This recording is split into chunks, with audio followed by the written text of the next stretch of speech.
Hello, welcome back to year 2 of self-destructing books. My name is Daniela and today we are going to be going through last year's self-destructing books. So which did I read, which did I not read, which are going on the unhaul pile and which have I decided to keep. Then we'll go through the books that I'm going to be reading this year. First up, we'll start with the failures. Maestra by L.S. Hilton. This is a thriller that I had on last year's list. A spectacular fraud in a London auction house, a barefoot lover running through the Paris streets, a colossal theft from a billionaire's yacht, a vicious murder under a bridge in Rome. They started it, she'll end it. Who is the Maestra? Bit vague, not really any idea what this is about. I have not picked this up at all. I have had no inclination to pick it up. I haven't even thought about it. This is going on the unhaul pile, and as a result, I do actually have the sequel to this. These are all going on the unhaul. The second book, I actually have not been able to look at. That is how much it has been out of my mind. I don't know where it is. I've lost it. And the second book was The Coldest Touch. I can't remember who the author is, but it was a paperback that was included in one of my Fairy Loot boxes a couple of years back. I think it was like a teenage vampire romance, maybe like rom-com style, but again, no thoughts, head empty, did not even think about it, no desire whatsoever to pick it up. So that is also going on the unhaul pile as soon as I can find it. Next up, we have Shiver by Maggie Stiefvater. I did try to pick this up and I just feel like it's too little too late. I waited too long. I'm too old for this now. The writing is just not for me. It's too young. It doesn't hold my interest. I'm just not interested in like high school era. I couldn't get along with the writing style. I have no desire to read it. I think I only got about halfway through when I tried to read it when I was younger. It's time to let go.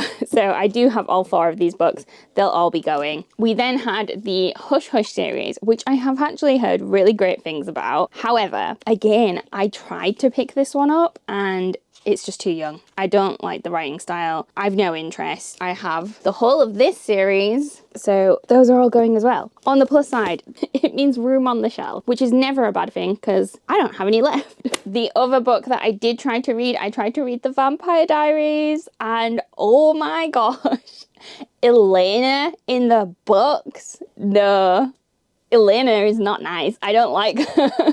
I love the Vampire Diaries TV program and I wanted to read the books, but no, it's just not for me. I didn't like how they'd changed the characters.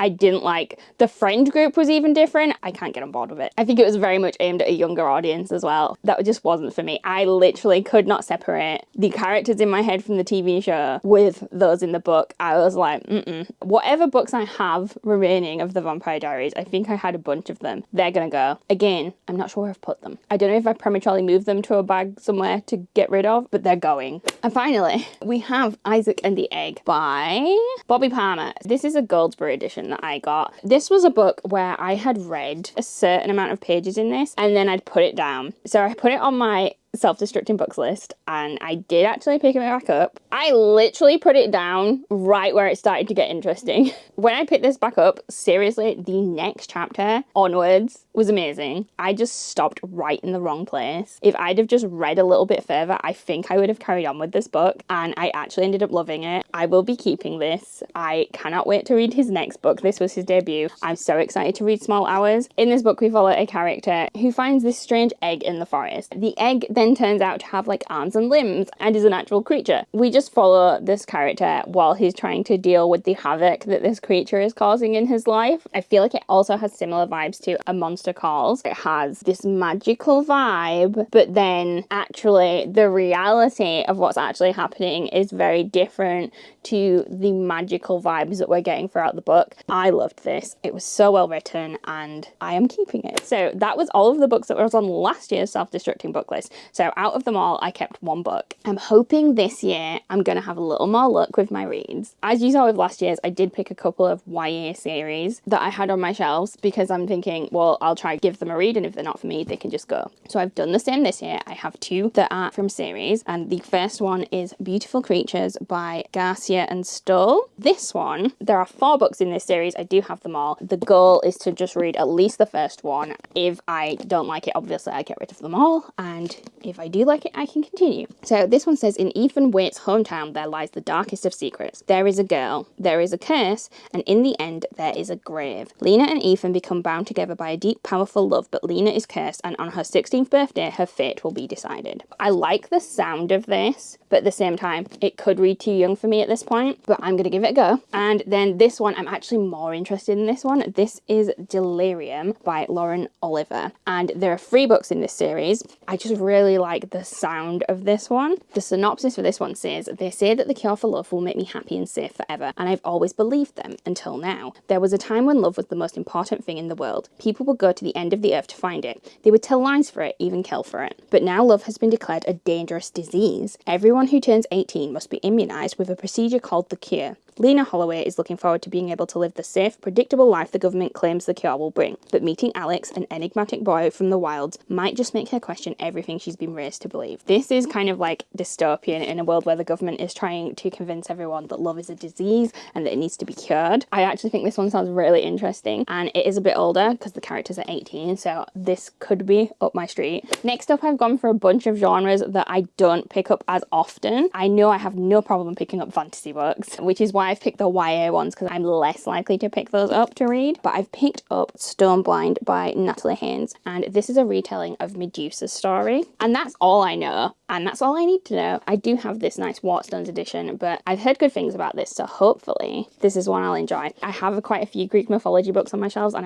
I haven't reached for them, so adding to the list in hopes that I will do that. Next up, another one I don't often reach for. It is a contemporary romance, and I have picked The Flatshare by Beth O'Leary. This is a contemporary romance book, and we have 2 characters that end up sharing a flat because one of them works days and one of them works nights, so they kind of don't really see each other, or at least that's how it's going to start out. Obviously it's a romance, so presumably they're going to see each other at some point. I don't often reach for contemporary romance just because I don't feel like it holds my interest quite so much, because you know how it's going to end and you can kind of guess what's going to happen. I want to pick up more romance, so this is on the list too. Next up, a thriller, we have The Guest List by Lucy Foley. This one has probably been one of the thrillers that has been on my shelves the longest. I'm not very good at picking up thrillers. I do like a good thriller audiobook, and I know this is available on audio. I think this is on BookBeat, so maybe I'll try it on BookBeat. Maybe I will read it physically. But this one is about 13 friends that get invited to this island for a friend's wedding,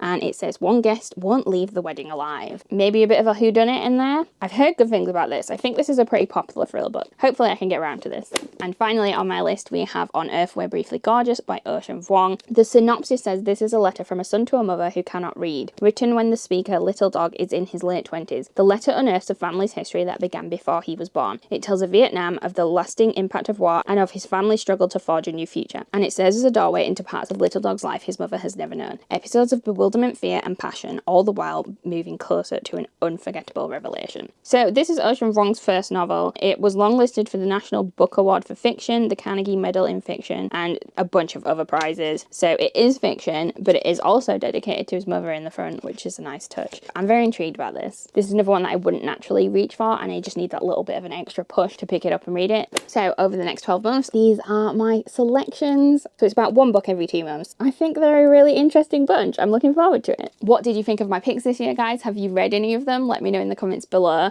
I do highly recommend Isaac and the Egg by Bobby Palmer. I really enjoyed this one, like I said. And as always, if you enjoyed the video, please give it a big thumbs up and subscribe to the channel if you haven't already. And I'll see you next time.